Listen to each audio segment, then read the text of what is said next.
Shlomo HaMelech, King Solomon, teaches us in Sefer Mishlei, in the book of parables, Rabbos machshavos belevish, many are the thoughts in the heart of man, va'atzis Hashem hisokum, and in the end, what will remain forever is the eitz of Hashem, is Hashem's purpose.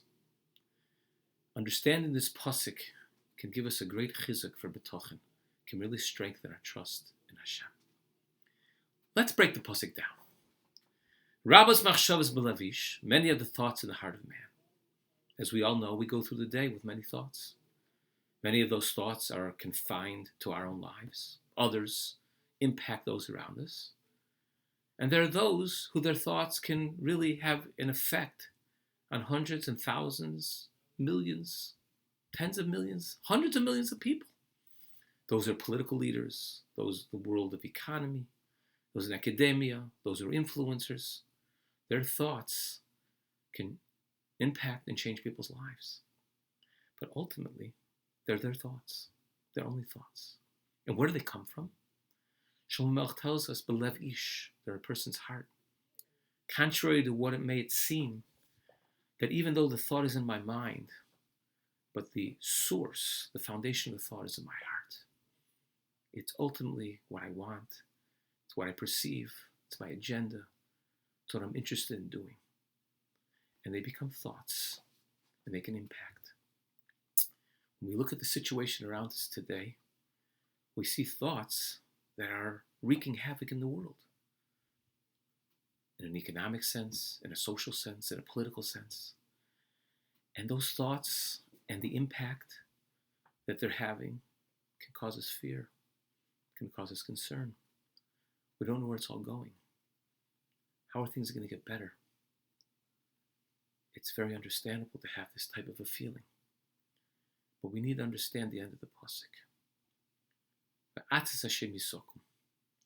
The eitzah, Hashem's purpose, what will stand, will remain forever.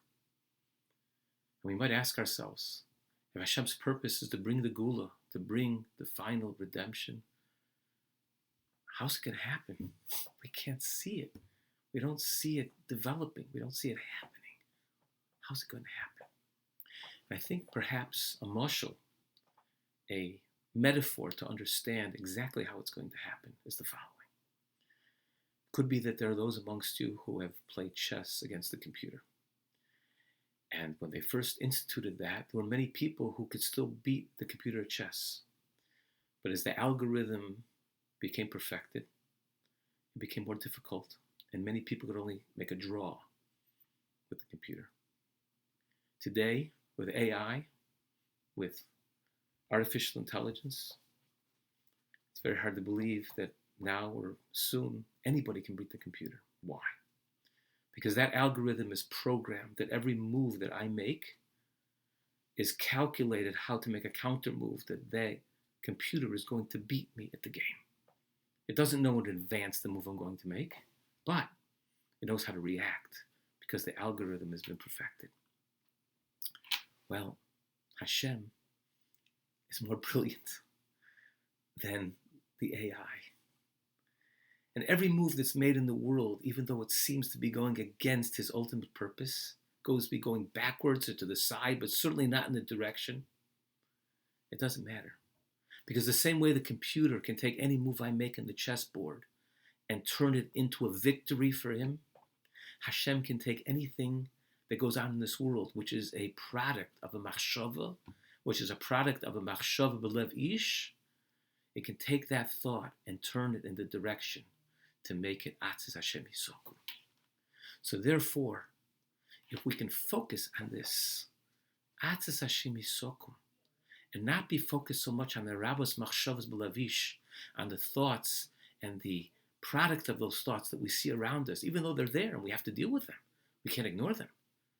But if our focus can be lifted into the area of atzis Hashem, to know that Hashem's purpose will be fulfilled through our tshuva, through our Torah, through our mitzvahs, through our betochen, then we can lift ourselves above the current situation, as difficult, as frustrating, and sometimes as bleak as it may seem. Because we live in a world of atzis Hashem yisokum, then it's a world of betochen, it's a world of connecting to Hashem.